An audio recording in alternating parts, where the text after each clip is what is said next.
latest ITV News in the Anglia region.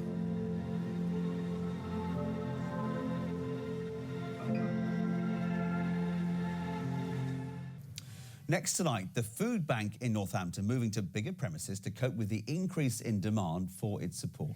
Landlady Teresa McCarthy-Dixon opened the food hub in her own pub 4 years ago, but it's now outgrown the space. Well, Stuart Leese is at the centre for us now. Good evening, Stuart. This is very much a vital service for the community, isn't it?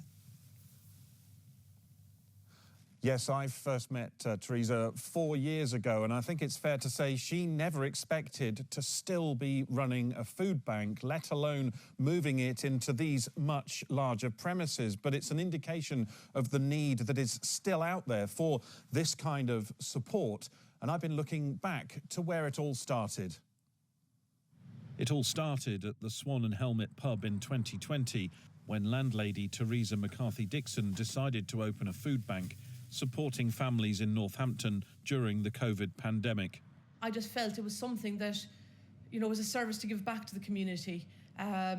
Again, I thought it would only last a few weeks, but it really just took off. And demand for the food bank supplies has grown to such an extent that today they were officially opening a new, bigger distribution centre in office space offered to them by the local ComSave credit union. And something so small, what it's developed into over the years, it's phenomenal, really, with the amount of help from the community. And then it was back to the task of getting the food parcels out to children, collected by staff from local schools, helping hundreds of families. These donations mean such a lot to our families. There are children and families really struggling out there, more so this year than even last year. And these these parcels will give parents and children that security that they're going to have a meal at the end of the day. And the presents that they get, they'll be presents that they may never have got. It means a lot. It means that there's extra money to go that extra mile for other things that they won't have to buy, because there's those additional little gifts and food parcels to support and help the family out to be buying those extras that they want to buy as little gifts or little extras for their dinners. With the high cost of living and Christmas approaching, this is a service which is even more essential than it was when Teresa first launched the food bank in her pub 4 years ago.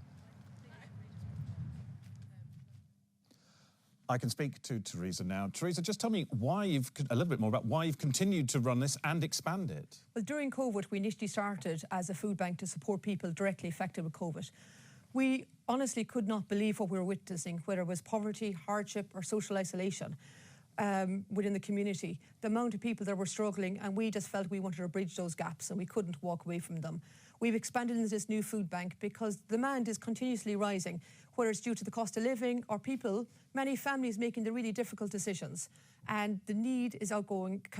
Nobody wants to use a food bank, but I think their options in some cases are very, very limited. And how challenging is it to keep supporting people with all this food and...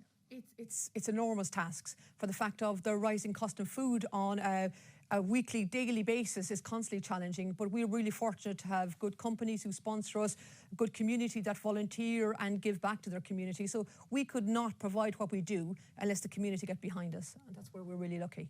Teresa, thank you very much. So as long as that huge demand is out there, Teresa and her team are committed to trying to keep this food bank going and supporting that community. They really are some amazing people there. Stuart, thank you very much.